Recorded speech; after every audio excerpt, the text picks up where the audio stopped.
មានអណ្ដូងទឹកទេប្រលឹងកុំភ័យកុំខឹងបងងូតមិនរីងទេណាដល់ខែ5អណ្ដូងខ្វាំងទឹកបងជួយស្ដារែកខែមក៏បានណាជីវ៉ាមេតាបងបានទេ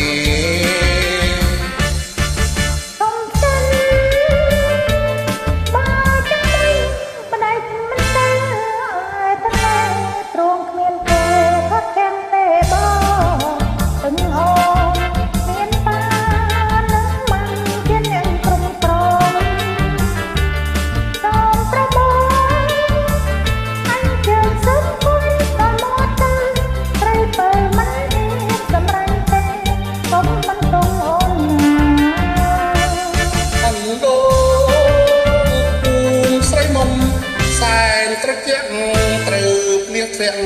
ខែវស្សាបុផារិសាយមិនបាន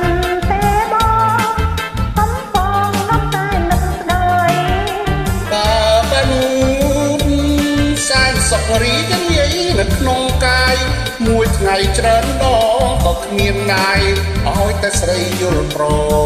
ម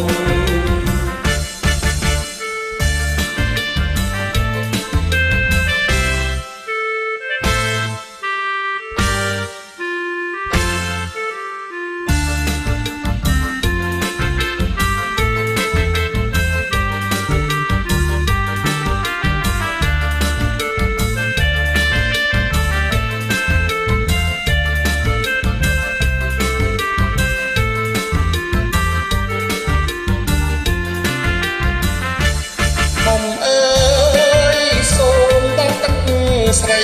ម្ដងព្រោះផ្ទះបងគ្មានអណ្ដូងទឹកទេប្រលឹងកុំភ័យកុំខឹងបងងូតមិនរីងទេណាដល់ខែ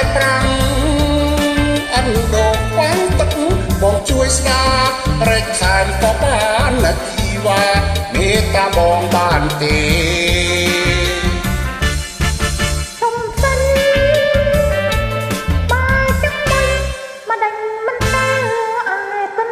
នៅលើយ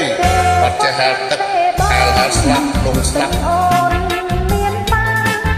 នឹងមិនជានឹងប្រឹកប្រង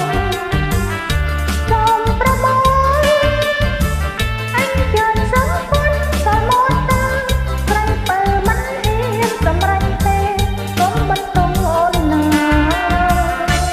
អណ្ដូ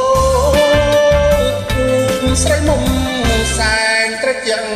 ត្រូវភ្លៀងធ្លាក់ខែវស្សាបុផារិសាយទេបងកំពងនំតែនឹងស្ដាយបើបានសែងសុខរីករាយនៅក្នុងកាយមួយថ្ងៃច្រើនដងក៏គ្មានណាយឲ្យតែស្រីយល់ព្រម